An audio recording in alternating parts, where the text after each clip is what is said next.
자, 오늘 풀 문제가, 자, 요 문제, 어디 있냐면은, 아프리카 TV 방송 일정 들어가 보시면, 그 15회 강의 있죠. 15회 강의에 들어가셔서, 첨부 파일이 있습니다. 첨부 파일.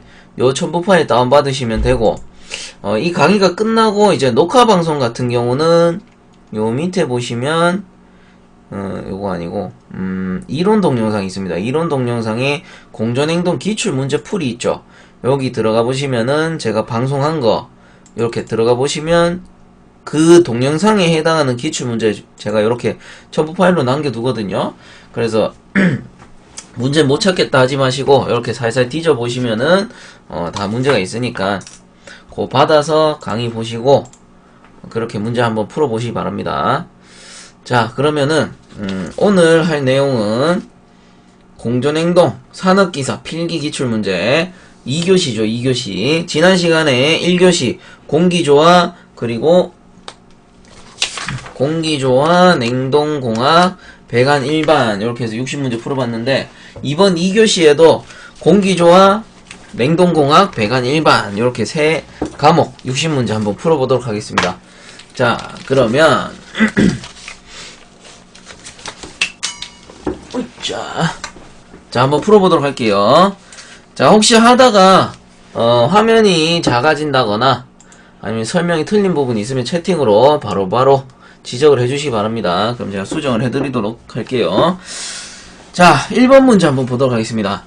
1번 문제, 극간풍량을 구하는 방법으로 옳지 않은 것. 자, 극간풍량. 자, 이 극간풍량을 다른 말로 뭐라고 하냐면요, 틈새바람.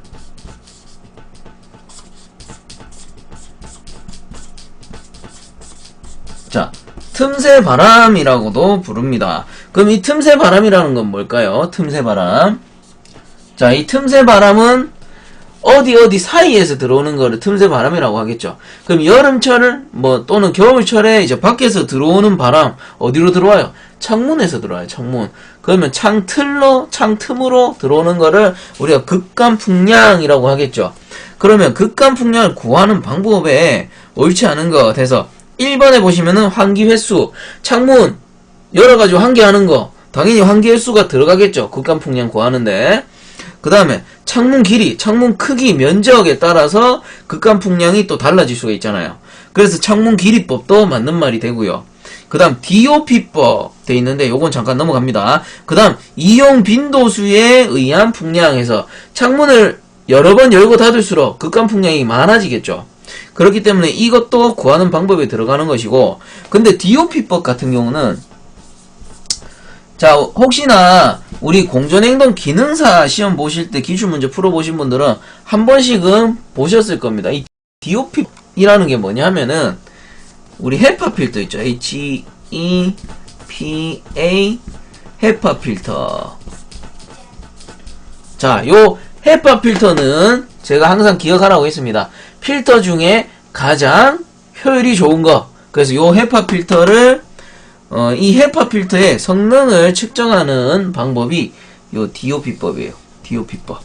그래서 요 녀석은 극간풍량하고 관계가 있다 없다? 없더라. 요 녀석은 관계가 없더라. 이렇게 되겠죠. 자, 그래서 답은 다번이 되고요. 자, 그 다음에 2번. 제가 요거 다번 하지 말고 1, 2, 3번으로 말씀드릴게요. 그래서 3번 DOP법이 되고, 그 다음 2번 실내 냉방 시 냉동기 용량 중 냉각 코일 용량에 속하지 않는 것은, 자, 냉각 코일 용량이랍니다. 그러면 우리가 일반적으로 공조기가 요렇게 생겼죠. 공조기가 요렇게 생겼고, 그 다음에 코일이 요렇게 들어있단 말이에요. 그게 요게 쿨링 코일, 시원한 코일이 될 수도 있고 히팅 코일이 될 수도 있습니다. 그건 어떤 기계 장치를 연결하느냐에 따라서 바뀌겠지만, 쿨링 코일 같은 경우, 자, 보세요. 공조기에 바람이 들어올 때 제일 처음에 요게 예열기죠. 예열기. 예열기는 왜 설치하느냐? 실외기를 사전에 예열해가지고 이 공조기의 효율을 높이기 위해서 사용을 하는 게 예열기입니다. 예열기. 그 다음에 예열기 같은 경우는 주로 어디냐 하면은 난방에서 쓰이고요. 그리고 요 쿨링 코일 같은 경우는 어떻게 되냐면 일단은 외기가 들어와요. 외기가 들어오고 이제 실내로 치출이 되겠죠. 근데 실내로 치출이 될 때 어떻게? 송풍기에 의해서 바람이 쭉 치출이 된단 말이에요. 그래서 요게 실내로 들어갑니다. 실내로 들어가게 되는데 만약에 요거는 공조기의 종류에 따라서 조금 다르긴 달라요. 어떤 거는 제열 코일이 없는 것도 있고 어떤 거는 제열 코일이 있는 것도 있어요. 제열 코일이 있는 거는 왜 제열 코일을 설치하느냐 하면은 실내가 너무 차가워질 수 있잖아. 온도가 너무 떨어질 수 있기 때문에 요 제열 코일이 뭡니까? 제열 코일.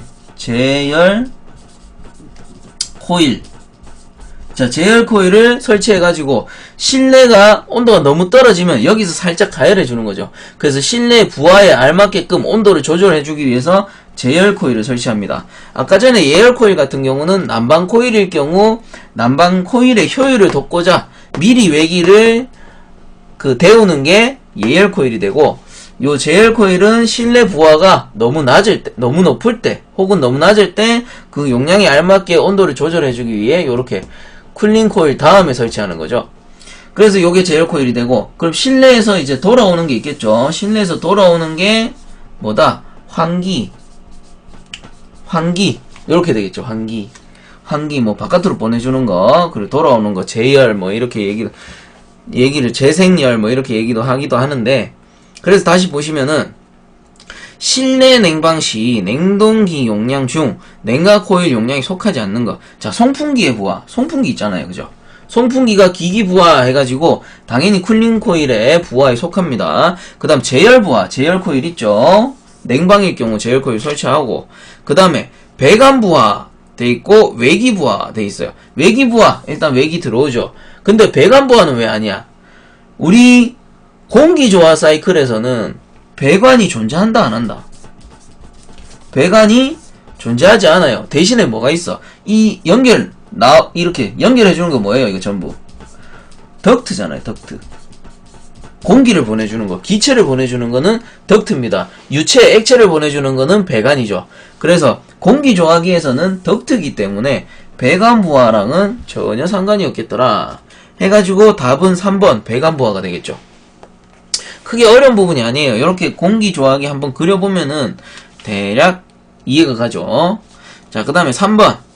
일반적으로 상대 습도 %가 가장 낮은 사업장은 해서, 자, 요거는 뭐 렌즈 연마실, 빵 발효 식품, 그 다음 담배 원료 가공 공장, 반도체 공장 돼 있는데, 우선은 습도가 높을수록 안 좋은 거, 최악의 상황일 수 있는 거, 당연히 4번 반도체 공장이겠죠. 왜? 반도체 공장 같은 경우는 수분 함유량, 그러니까 습도가 높아버리면 그 반도체 생산할 때 불량률이 높아집니다. 왜? 기계에 수분이 닿아버리면은 그 기계는 빨리 부식하거나 회로에 이상이 생기겠죠. 그래서 불량률이 늘어나기 때문에 반도체 공장에서는 상대 습도가 낮아야 된다. 습도가 낮아야 된다는 거죠, 결론은. 그래서 4번 반도체 공장이 되는 거예요. 자, 그 다음 4번 문제. 그 다음 펌프를 작동 원리에 따라 분류할 때 왕복 펌프에 해당하지 않는 것은 해서, 자, 왕복 펌프.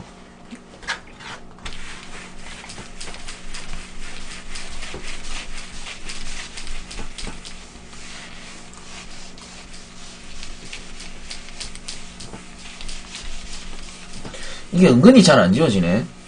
쓴지 얼마 되지도 않았는데. 자, 왕복동식 펌프. 크게 나누면 왕복동식 그리고 회전식 있죠. 회전식을 다른 말로 터보식이라고도 하고, 아니다 뭐래니, 왕복동식, 회전식, 그리고 원심식 이렇게 나누죠. 그리고 원심식을 터보식이라고도 하고. 자, 그래서 보시면은 요 왕복동식은 대표적인 게 피스톤 압축기 있죠. 피스톤 위아래로 왔다 갔다 하면서 압축하는 거. 그 다음 피스톤 플런저, 그리고 버킷, 이렇게 세 가지가 있으면 대표적인 거. 버킷식. 그 다음 회전식 같은 경우는 기어, 나사, 배인식 요런 식으로 돼 있고요. 원심식은 그냥 터보 이렇게 한 가지가 있다라고 생각을 하시면 되는데, 자, 왕복동식 같은 경우는 피스톤, 플런저, 버킷. 회전식 같은 경우는 기어, 나사, 베인. 원심식은 뭐 한 개밖에 없으니까. 그래서 왕복동식 같은 경우는 피플 베인. 자, 피플 베인.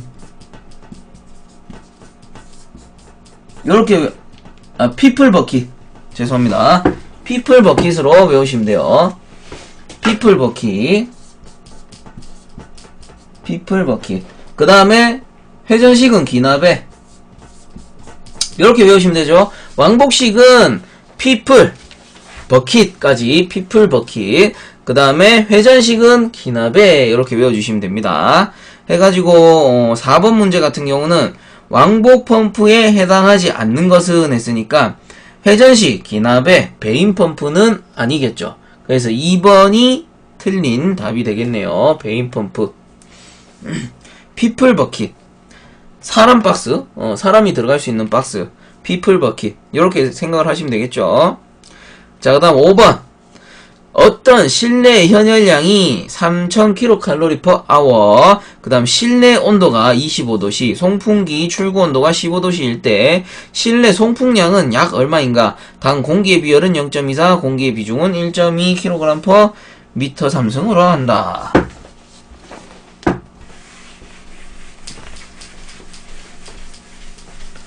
자, 요 문제 같은 경우는 가장 흔한 공식이죠. Q는 GC 델타 T 해놓고 푸시면 되고요. 그리고 Q는 열량이고 G는 수량, C는 비열, T는 온도차죠. 온도차. 그래서 근데 여기서 이거는 액체일 경우, 물일 경우 GC 델타 T로 사용을 하고요. 송풍기 같은 경우는 어떻게 한다? 저번 시간에도 했죠. Q는 스몰 q 곱하기 1.2 하면은 요 녀석이 된다라고 했죠. 요 녀석이 Q, 스몰 q 곱하기 1.2가 G가 된다고. 왜? 공기의 비중량이 들어갔으니까 공기의 양이 되겠죠. 공기의 비중량이 들어갔으니까. 그럼 곱하기 0.24. 요게 C죠. C. 요거 C란 말이에요. 왜? 물의 비열은 1이지만 공기의 비열은 0.24더라. 그 다음 곱하기 델타 T. 요런 공식이 되겠죠. 요런 공식. 그래서 요 갈로는 뭐 굳이 쓸 필요 없고, 요 갈로는 굳이 쓸 필요가 없죠. 그래서 요 공식으로 한번 풀어본다면, 자, 현열량이 3000kcal/h이다. 자, 잘 생각하세요. 송풍기는 공기를 보내주는 장치죠. 그래서 주로 현열량으로 구합니다. 현열량. 전열량이 아니고 주로 현열량으로 구합니다. 특히 난방일 경우는 무조건 현열량이 되고요. 그 냉방일 경우에는 현열과 잠열, 그래서 즉 전열이 되는 거죠. 왜? 여름철에는 우리가 습도, 제습까지 가능하잖아요. 에어컨은 열을, 온도를 낮추면서 동시에 제습이 가능해요. 그렇기 때문에 수분이 포함된 잠열까지 포함을 시켜줘야 되는 거고, 그 겨울철에는 수분이 함유되어 있지 않죠. 그냥 온도만 올리는 거기 때문에. 그래서 현열량으로 주로 구합니다. 그래서 자, 현열량 Q가 3000은, 자, 스몰 q를 구하라. 곱하기 1.2 곱하기 0.24 곱하기 델타 t는 뭐더라? 델타 t는, 자, 어디 있나요?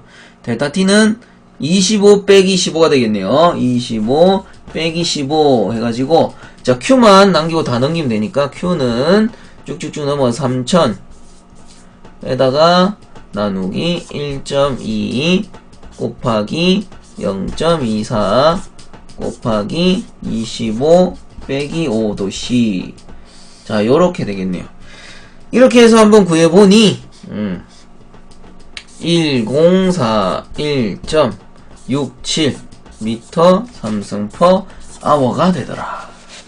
해서 여기에 문제 보시면은 단위가 다 나와요. 뭐 현열량은 킬로칼로리 퍼 아워, 실내 온도는 도시, 뭐 출구 온도는 도시, 그리고 송풍량은 얼마인가 해서 밑에 답에 보시면 송풍량이 미터 3승 퍼 아워로 구하라 라고 나오는 거고, 그 다음 비열은 킬로칼로리 퍼 킬로그램 도시, 공기의 비중은 킬로그램 퍼 미터의 3승 해가지고 나오는데, 왜 이렇게 단위가 나오느냐가 궁금하시면은 요 식에다가 단위를 그대로 넣어보세요. 그대로 넣어보시면은 왜 이렇게 환산이 되는지 알 수가 있습니다. 근데 이렇게 넣어도 나 죽어도 모르겠다. 그러면은 질문 게시판에 올리세요. 제가 정리해 드릴게요. 자, 다 아실 거라고 생각합니다. 그럼 넘어갈게요. 산업기사인데 그래도. 자, 그 다음 5번은 그래서 답은 4번이 되겠죠. 1041.67m 3승/hr. 자, 그 다음 6번 문제. 보일러의 종류 중 원통 보일러의 분류에 해당되지 않는 것은 해가지고 폐열 보일러, 입형 보일러, 입형 보일러, 노통 보일러, 연간 보일러 이렇게 나오네요.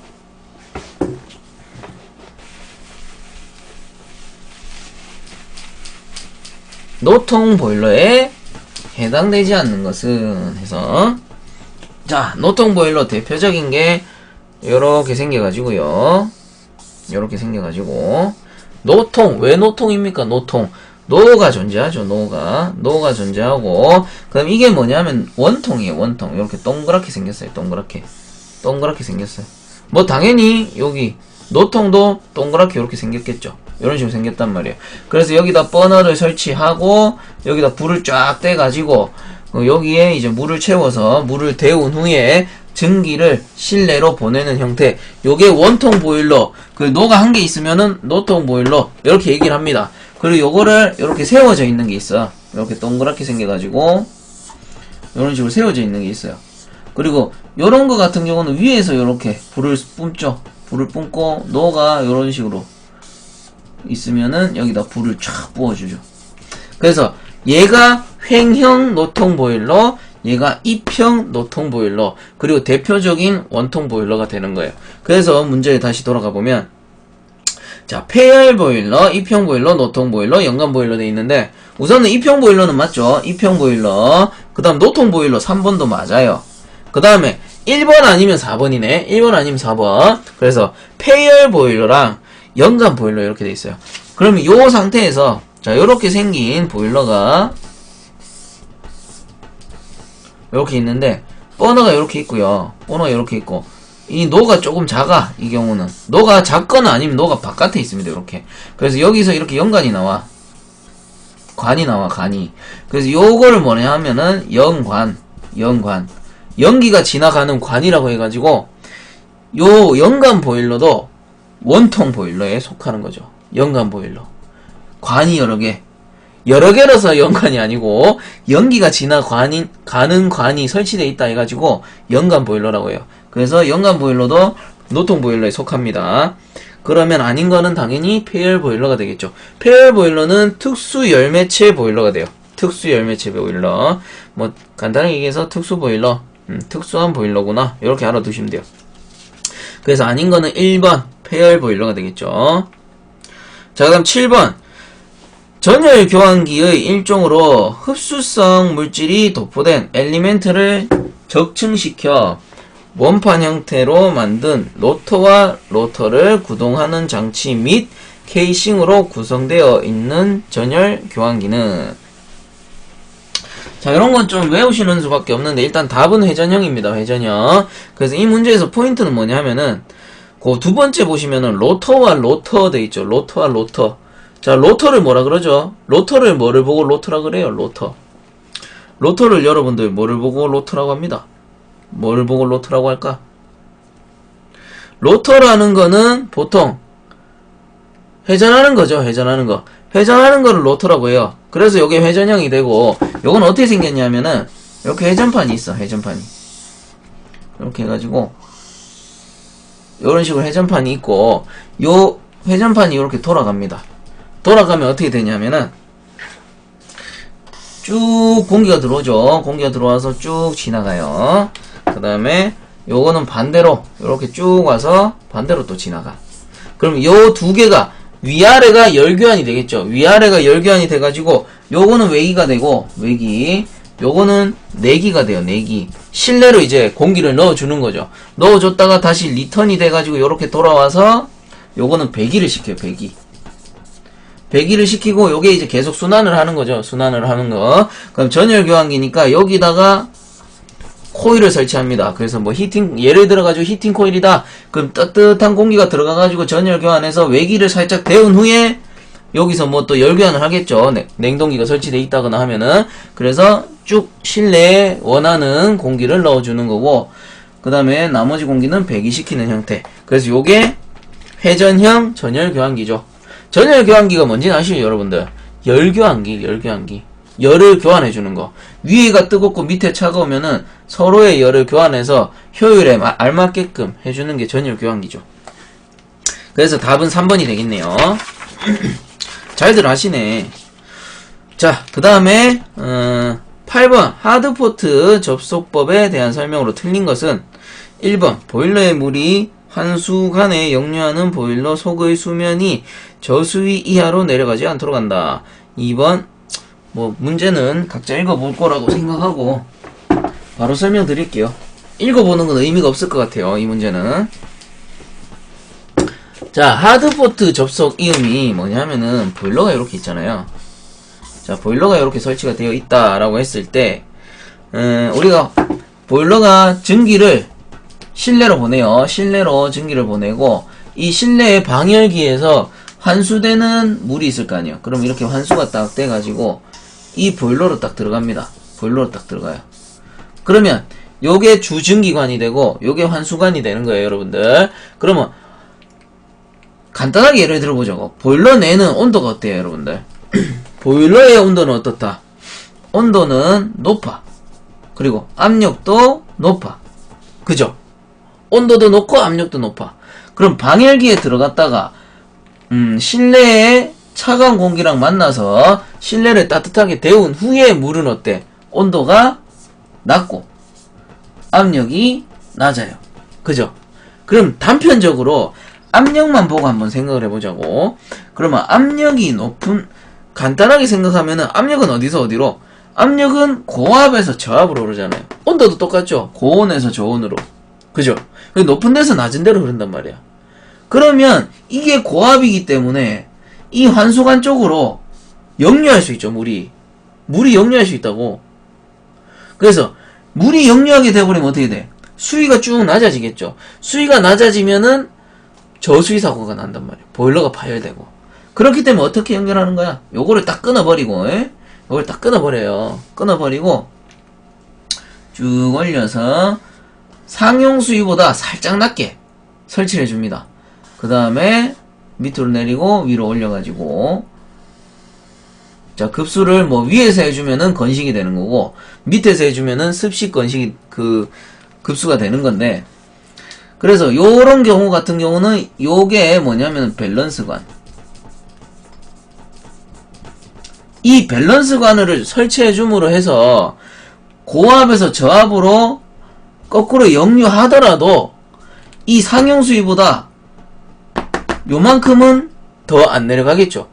요 배관보다는 수위가 더 안 내려간다고. 그래서 요 일종의 안전장치인데, 배관을 이용한 안전장치인데 요거를 보고 하드포트 접속 이음법이라고 해요. 배관은 우리가 이렇게 밸런스관을 연결해 뒀기 때문에. 그래서 요거의 주 역할은 뭐냐면은 환수관의 역류를 방지하고요. 그리고 이 수위에 안전 저수위 사고를 미연에 방지한다는 효과가 있겠죠. 그래서 다시 문제를 읽어보면 1번에 보일러의 물이 환수관에 역류하여 보일러 속의 수면이 저수위 이하로 내려가지 않도록 한다. 저수위 이하로 내려가지 않도록 하는 거죠. 맞고, 그 다음에 2번에 보일러의 물이 환수관으로 들어가도록 하는 역할을 한다. 자, 보일러의 물이 환수관으로 들어가도록 하는 역할인가요? 요 물이 환수관으로 역류하는 거를 방지하는 역할이죠. 그래서 2번이 틀렸겠죠. 2번이 틀린 답이 되죠. 그래서 3번 같은 경우는 균형관은 보일러 사용 수위보다 50mm 아래에 연결하여야 한다. 그러니까 요 상용 수위보다 50mm 정도 밑에다가, 그 다음에 증기관과 환수관 사이에는 균형관, 밸런스관을 설치한다. 밸런스관 설치되어 있고요. 그래서 답이 2번이죠. 크게 어려운 문제는 아닙니다. 그냥 개념만 이해해버리면 어렵지 않아요.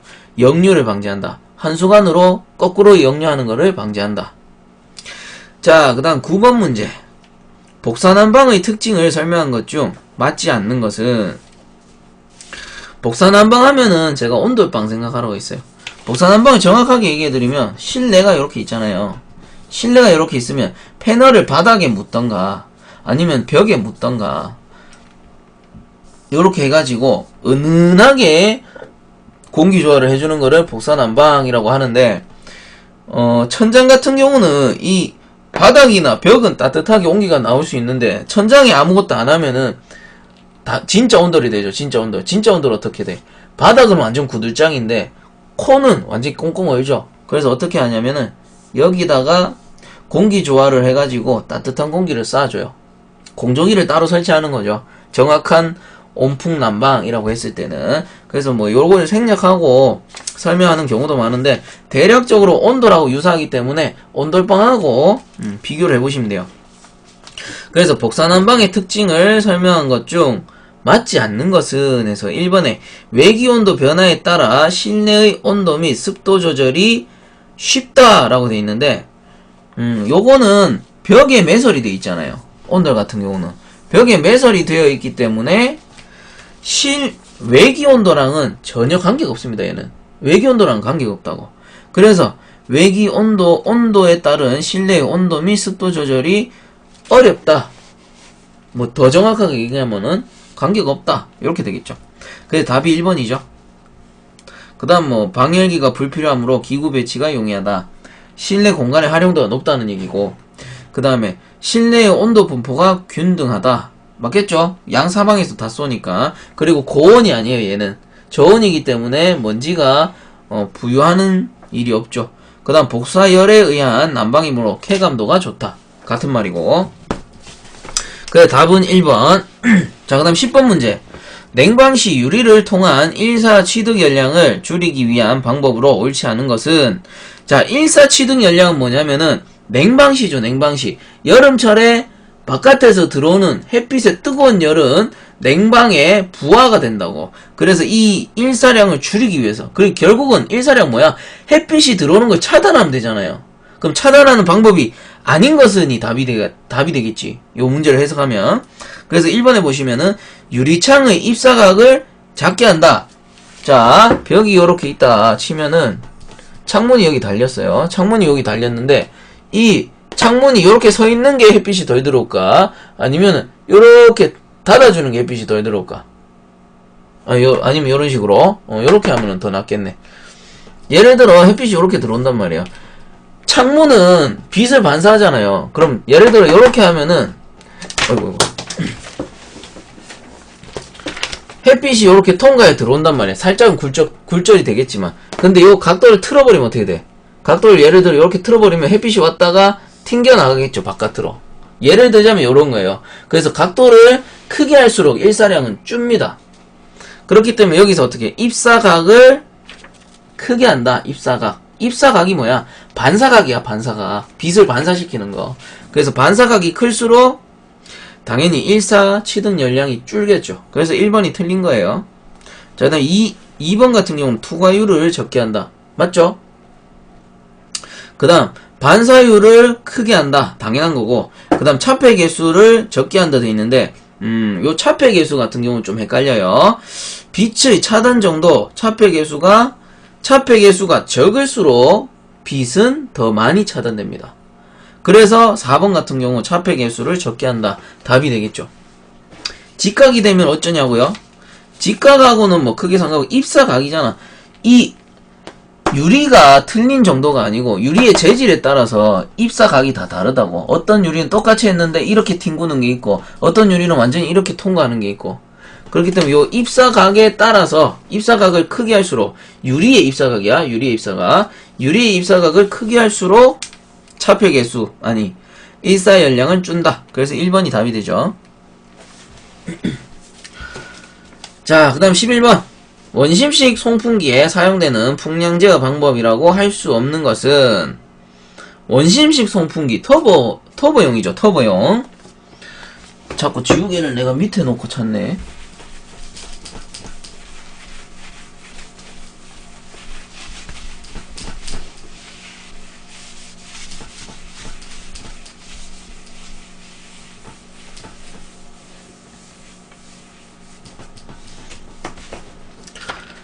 자, 원심식 송풍기 한번 그려볼게요. 뭐 요런 식으로 생겼겠지.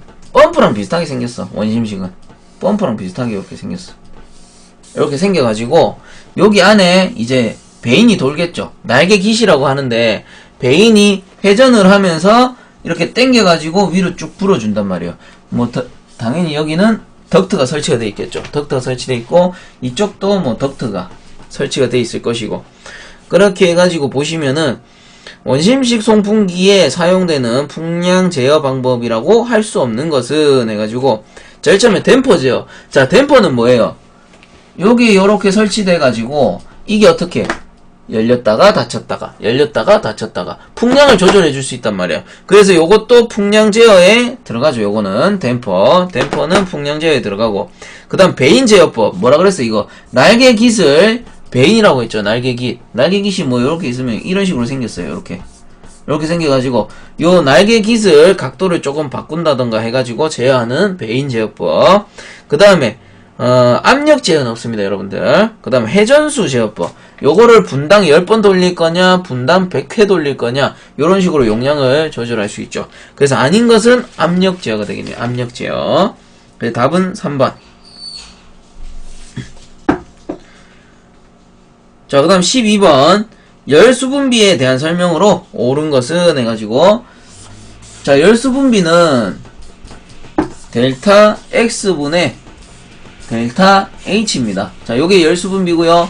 X는 절대습도, 그리고 H는 엔탈피.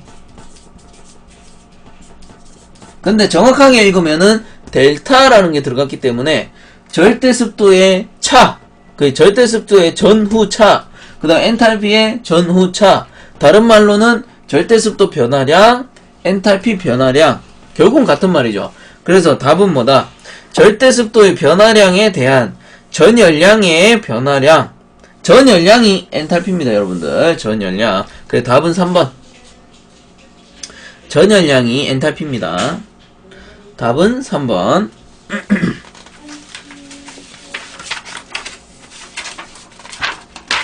자, 그 다음 13번 문제. 온수 난방을 시설한 건물의 설계 열손실이 1, 10, 100, 1000, 만, 10만 킬로칼로리 per hour이고, 도중 배관 손실이 10,000 킬로칼로리 per hour이다. 보일러 출구 및 환수 온도를 각각 85도씨, 70도씨로 하여 펌프에 의한 강제 순환을 할 때 펌프 용량을 약 얼마인가? 펌프 용량은 약 얼마인가? 펌프의 용량. 그래서 밑에 단위에 보시면은 리터 퍼 세크로 구해라 라고 되어 있는데, 자, 리터 퍼 세크. 리터는 뭐랑 같다고 했습니까? 미터는 물 1kg하고 같다 했죠. 그럼 단위를 kg per sec로 바꿀 수도 있겠죠. 그러면 kg per sec에서 요거를 hour로 바꾸면 어떻게 돼? kg per hour. 자, 요게 뭐였어요? G란 말이에요. G. 그죠? G. 그래서 문제에서는 펌프의 용량은 얼마인가 했는데 결론은 요 G를 구하라는 겁니다. G. G는 뭐예요? 냉매 수량 또는 냉각 수량 해서 물의 양이잖아요. 물의 양. 그래서 요거를 구하라는 거기 때문에 공식은 당연히 뭐가 되겠어? Q는 GC 델타 T 공식으로 푸시면 되겠죠. 해서 공식이 Q는 GC 델타 T로 구하시면 되고, 자, Q 같은 경우는 여기서 나오는 Q는 전열량입니다. 전열량. 전열량이기 때문에 어떻게 된다? 열손실하고 설계 열손실, 그 다음에 배관의 열손실을 두 개를 더해줘야지 전열량이 되죠. 그래서 Q는 10만 더하기 만 은, 자, G 곱하기 물의 비열 1 곱하기 델타 T 85도씨 빼기 70도씨 하고, 얘가 뭐예요? 리터 퍼 세크니까 아워를 세크로 바꿔주기 위해서는 곱하기 3600. 자, 요렇게 해주시면 되죠. 그래서 G를 구해보면은 G는 1, 1, 2, 3, 4, 5 더하기 1, 1, 2, 3, 4개 나누기 85 빼기 70 에다가 곱하기 3600 이렇게 되겠네요. 그렇게 구해보면 답이 2.04 리터 per sec. 리터나 킬로그램이나 같다라고 했죠. 그렇죠. 더하는 거였습니다. 빼는 게 아니고. 아쉽지만 더하는 거. 전열량이기 때문에 Q가 전열량이에요. 전열량. 전열량이기 때문에 두 개를 더해 주셔야 돼요. 문제 푸시다 어차피 객관식이잖아요. 객관식 문제 같은 경우에 빼서 답이 나오면 골치 아프지만 빼서 답이 안 나오면 더 해보시면 돼요. 더 해보셔서 푸시면 되고 이렇게 해보고 안되면 저렇게 해보면 되죠. 그럼 얻어 걸리게 돼 있습니다. 객관식이기 때문에. 자, 그 다음 14번 보일러의 안전 수면을 유지시키기 위한 배관 접속 방법으로 적당한 것은. 자, 앞에 나왔던 거죠. 뭐예요? 안전 수위를 유지하기 위한 안전 저수위, 그러니까 물이 빠지는 거를 방지하는 거. 그렇죠. 하드포트 접속 방법. 1번이죠. 1번. 앞에 나왔던 문제 그대로 나왔네요.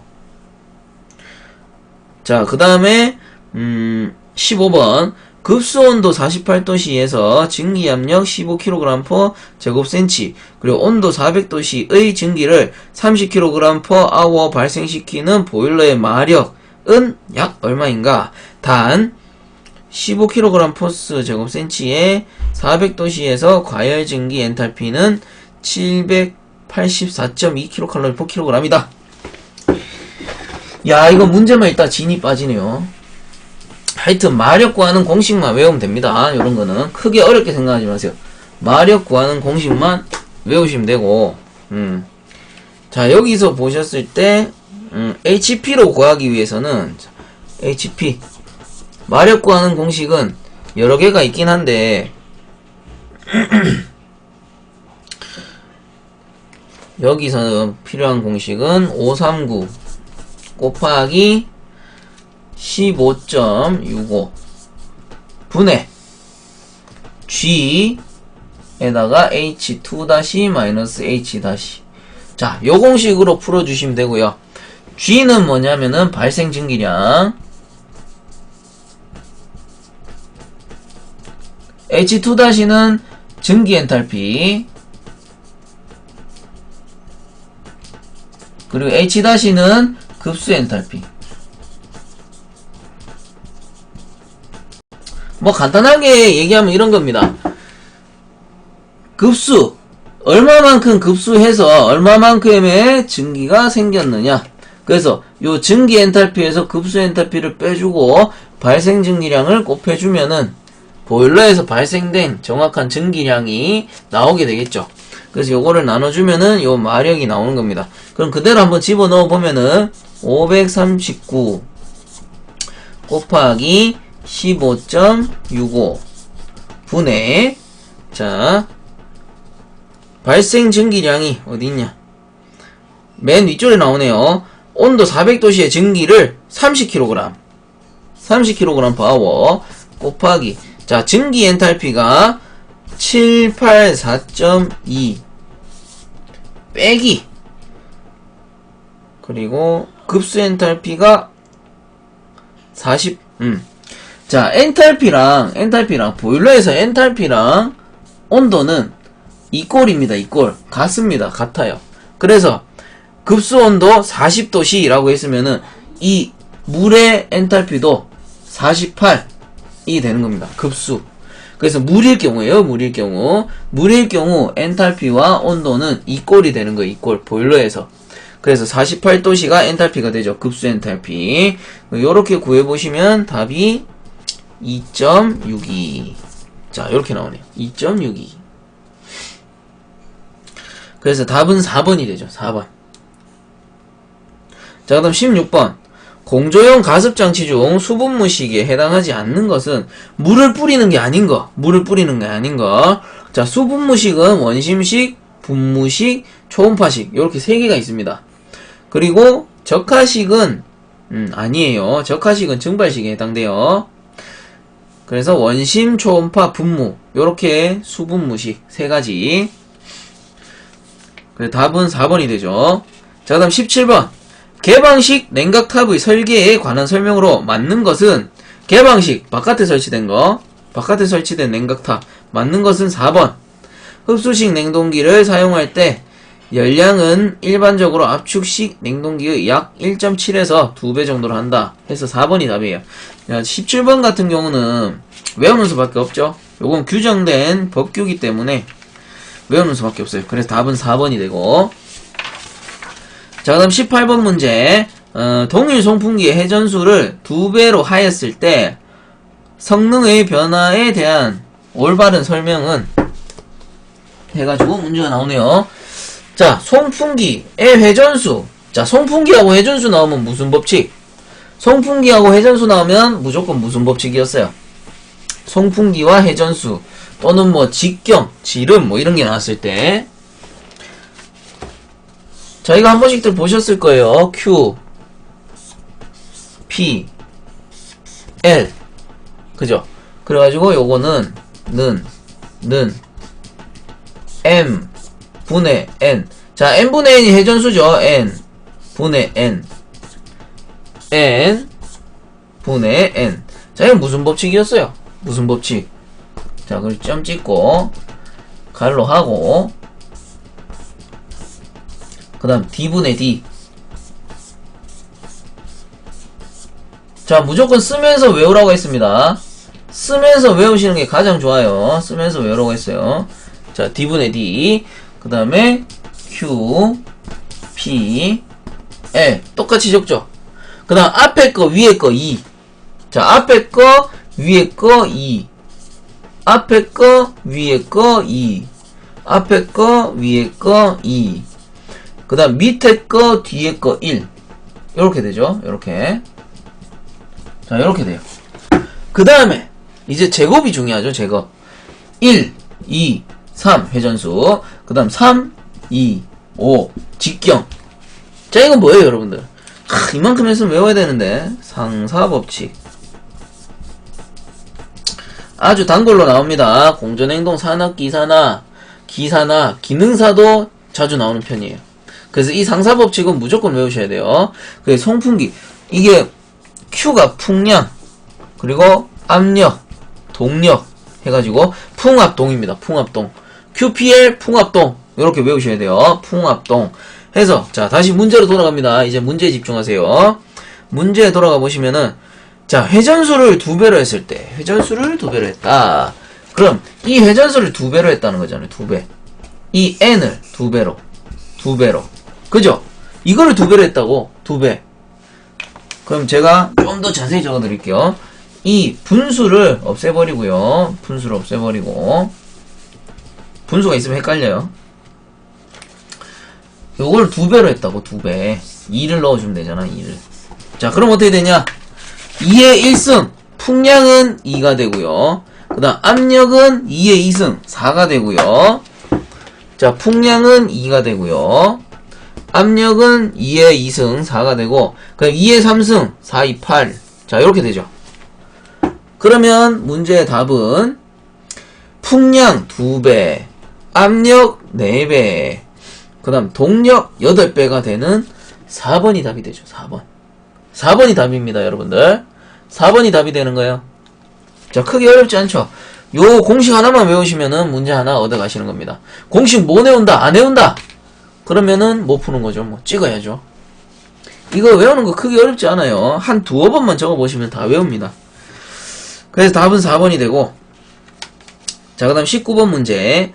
보일러 연료로 기름을 사용할 때 기름을 저장할 수 있는 탱크가 필요하다. 다음 중 오일 탱크의 종류가 아닌 것은, 기름을 저장하는 탱크가 아닌 것은 해가지고 4번에 익스펜션 탱크. 자, 익스펜션 뭡니까, 여러분들? 익스펜션. 이거 게임 같은 데도 많이 나오는데, 익스펜션. 옛날 같은 경우는 디아블로 익스펜션. 그걸로 우리가 뭐라 부르냐, 학생들이. 게임하는 애들이. 확장팩 하잖아요, 확장팩. 확장된다 해서, 익스펜션 탱크라는 거는 팽창 탱크입니다, 팽창 탱크. 그래서 4번은 팽창 탱크에 속해요, 팽창 탱크. 얘는 오일하고는 관계가 없더라. 오일하고는 관계가 없더라. 그래서 오일 탱크는 서비스 탱크, 옥내 저장 탱크, 지하 저장 탱크 요렇게 나뉘어요. 그래 답은 4번. 자, 그 다음 20번. 공조기 AHU와 덕트의 접속에서 송풍기의 진동이 덕트로 전달되지 않도록 하기 위해 접합하는 이음법은 해가지고, 자, 송풍기가 이렇게 있으면, 송풍기가 이렇게 있어요. 송풍기가 이렇게 있으면, 여기에다가 덕트. 자, 덕트라는 건 뭐예요? 보통 아연 도금된 강판을 이렇게 쭉 사각형으로 만들어 놓은 거를 덕트라고 하는데, 결국은 철제잖아요, 철제. 딱딱한 철제. 그 철제가 송풍기에 이렇게 딱 맞물려 있으면은 어떻게 된다? 송풍기의 진동이 그대로 전달이 되죠. 그럼 진동이 전달되면은 철제는 어떻게 돼? 나중에는 이쪽에 치석이 생길 수 있단 말이야. 진동에 의해서. 그래서 어떻게 하느냐? 여기 앞에다가 이렇게 뭔가를 하나 설치를 합니다. 뭔가를. 자, 요게 뭐냐? 천재질. 재질이라 하긴 좀 그런가? 천소재. 천소재로 된 무언가를 덕트 앞에다가 설치를 해줘요. 그래서 요걸 뭐라 하냐면은